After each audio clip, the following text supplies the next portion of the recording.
जिस प्रकार आत्मा जो है एक शरीर त्याग करके दूसरा शरीर ग्रहण कर लेती है, उसी प्रकार जो युग होते हैं अपना स्वरूप बदल लेते हैं। जो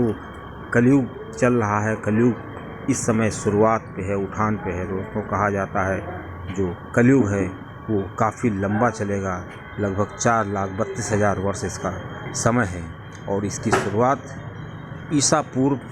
3102 ईसा पूर्व हुई थी। तो इस तरह अगर गणना की जाए तो लगभग 5124 वर्ष कलयुग के हुए हैं और अगर इसको 4,32,000 में घटाया जाए तो लगभग 4,26,800 वर्ष तक कलयुग और रहना है दोस्तों। कलयुग की पहचान होती है कि कलयुग में जब अत्याचार अनाचार बढ़ने लगता है, वेद धर्म समाप्त हो जाता है, विवाह को संस्कार नहीं समझा जाता है, लोग अपने बालों को कटवाने लगते हैं। और कहा जाता है कि एक बार श्री विष्णु जी से किसी ने पूछा कि कलयुग जब आएगा तो उसकी क्या पहचान होगी, क्योंकि जो वर्ण युग हैं वो एक के बाद एक युग आते रहते। सबसे पहले सतयुग आता है, सतयुग में जो अत्याचार और अनाचार पाप बिल्कुल शून्य होता है। उसके बाद त्रेता आता है, त्रेता में जो पाप का करने का जो क्रम है वो थोड़ा बढ़ जाता है 25%। इसी प्रकार जब द्वापर आया तो पाप और अत्याचार अनाचार 50% हो गया और उसके बाद जब कलयुग आया तो कलयुग आने के बाद ही सारे जो नियम कानून थे, सारे शास्त्रों की बातों को लोग नहीं मानना शुरू कर देंगे और कलयुग अपना रंग दिखाने लगेगा। अब दोस्तों जब किसी ने श्री विष्णु भगवान जी से पूछा कि जब कलयुग आएगा तो उसकी क्या पहचान होगी, कैसे पहचाना जाएगा कि ये कलयुग का क्षण चल रहा है,